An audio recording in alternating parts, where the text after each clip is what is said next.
I can't wait for next week's episode. Yeah. I've always seen, I think it's, to be honest, at least with my dad, I think I've always seen that relationship with the father. Even when he at first got sick, like I had immediately, like randomly out of nowhere became a daddy's girl. Never really been in my life, never really cared for him, had a lot of hate towards him. Immediately as he got sick, couldn't. She didn't. She struggled a little bit, and which was understandable. And I don't know, for me, I think I seek that for so long. I mean, for so long, and just wanted it so bad, wanted that father love. And because I feel like for me, that's, without having that has hindered my life in so many different ways, different aspects, not only just from men, but so many different other points in my life, and how I carry myself, just so many different things. What, like in what way, if you don't mind? Just that masculine role, that let me give an example of something.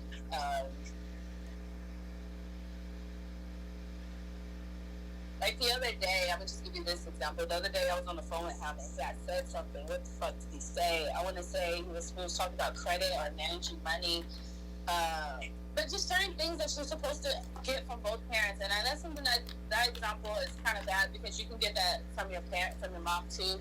But I can't think right now. But just things that because you have a mom and a dad for a reason. Like, there's things that your mom can give you, and there's things that your dad can give you, are supposed to give you. You know, you have a feminine and masculine for a reason. And I've lacked so much of that male role in my life. I feel like, and one of the main things is men. I can say that one of the main factors is who I attract, what I allow. Not really knowing what that first love is supposed to feel like, what that love from a man is really supposed to feel like, what love is actually, and what not, being blinded of what you think could be love or lust. You know, just things like that.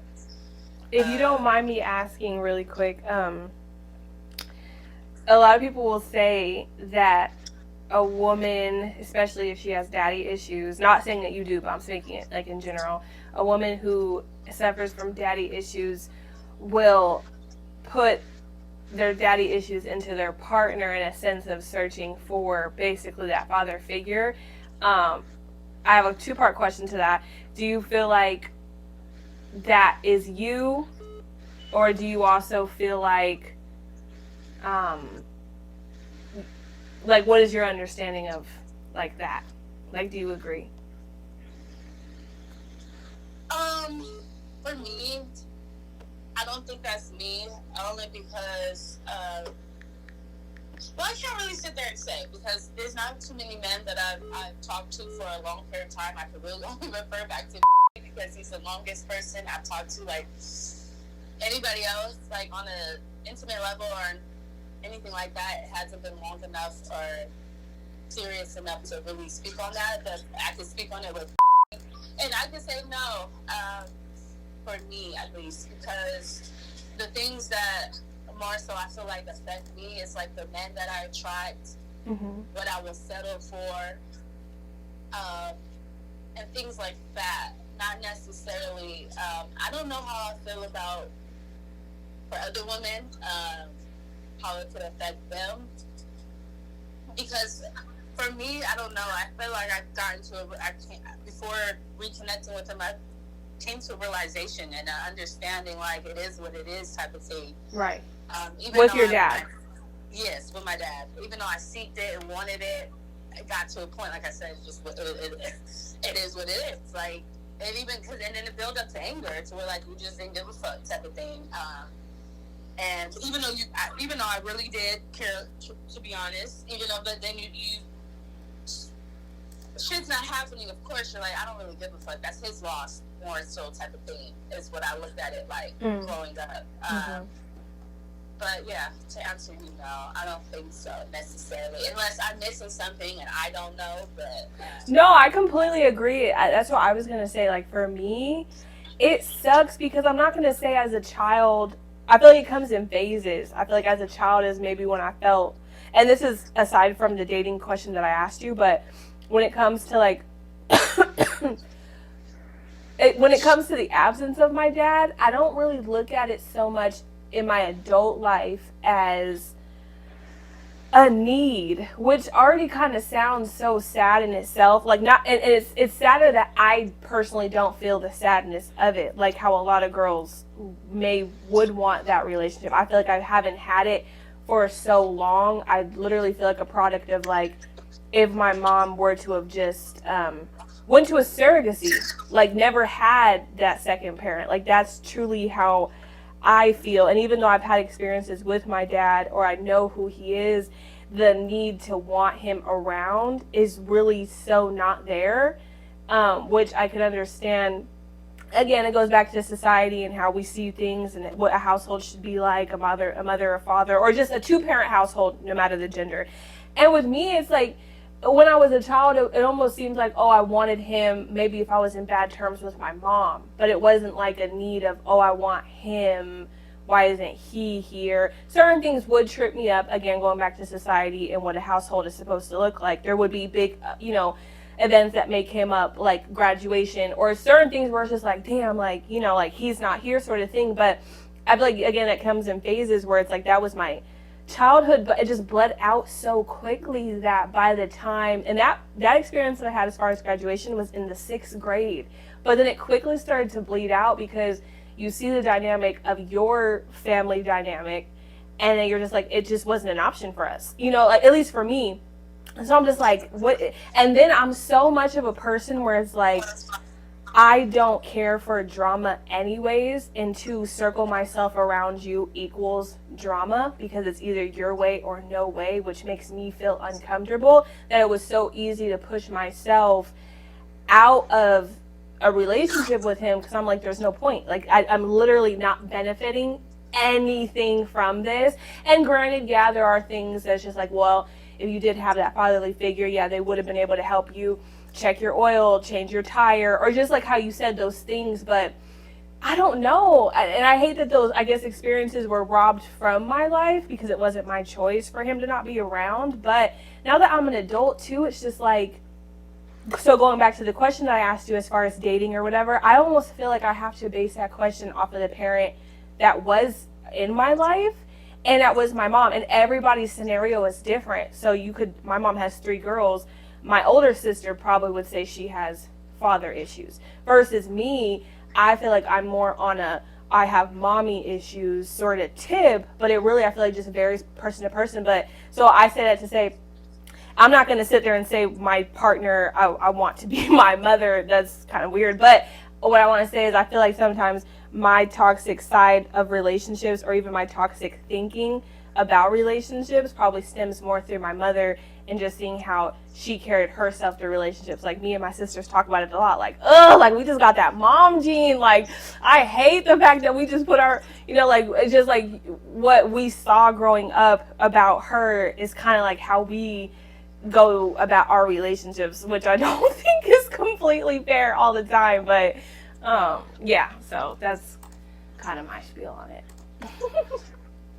Honestly, when you put it like that, I'm not gonna lie, I reevaluate some things, and it puts a different perspective on my life. I mean, on my life, because I look at it in that way, and I think about an example, like, even though your father wasn't there, you had a stepfather for the majority of your life. And you had a male figure, even though it wasn't your father, you still had a male figure in the house. And, I never had that. I never had a male figure in the house. Even though my mom dated, she never brought him around. There was probably one, as we were younger, one guy, his name was, what's his name? It was on my tip of my tongue. Oh my God, how did I forget? His name was, and she would go down there to San Francisco to see him type shit, and we'll go spend the night at one of her friends' house or some shit like that, but never would be in the house. Mm-hmm. And when I think about that, I don't know if that has something to do with, I'm thinking all along, like, it's daddy issues, as you can say, or, the man that I attract is because of my father, but it could be from my mother because, I never witnessed really my mom with a lot of men. or a man at all, really. And when she was with Nick, it was like, if we did see him, it was like in the car type of thing, hi, bye. You know, so never really saw her up lovey-dovey or anything kissing on a man or none of that. So it's like, I don't know if that has a effect on why I don't gravitate to men a lot either, which it could. I just don't know, and I never looked at it. I've always pointed the finger at my dad. Yeah, for sure. And even to me, like, wait, before I bring it back to me, or what I wanted to say, I had a question. So you were saying that you never had a male figure. Would you consider at all your brother at a point being that male figure? That's the only male figure I had, most definitely. And I want to let you bring it to you, but oh my God, yes. That's the only male figure I have, like, real memory of. Like, of course, we barely saw our dad occasionally, but yeah, he was the one fixing us dinner, taking us to school, picking us up, watching us, getting us food when my mom's at work, shit like that. Like, and it makes sense. Like, I feel like this conversation was needed. I need to write this in my journal. It makes sense, though. It just made a full circle for me, for sure, because it's almost like with, you know, I haven't physically been around him since I was little, to be honest. Like, in the home, same house, all that, like, since I was little. And the last time I physically saw him, I was still little. I was at Joe's house. But anyways, long story short, you know, we came here, set goals. He would, right before he left, like, just everything. So we got all that done, and he leaves, right? Before he leaves, he's like, letting me know, uplifting me, giving me the things that I need to hear. And then, like, pretty much, like, you're on your own now. Like, all you have left is my voice to help push you through your process of trying to do what you need to do while you're out here.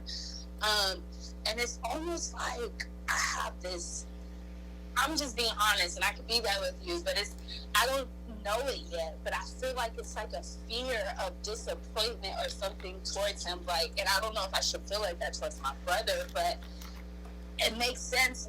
It's bringing full circle, because that is somebody who I looked up as my father figure, or the only male figure in the house, let alone. And this fear of disappointment of, if I don't get the things done that I was supposed to get done by the time he gets home, or, you know, any improvement, because he's just anything like that, like, no good report back. It's like a feeling that I feel sometimes, thinking about it, like, when I do talk to him, because I haven't talked to him a lot since he's been gone.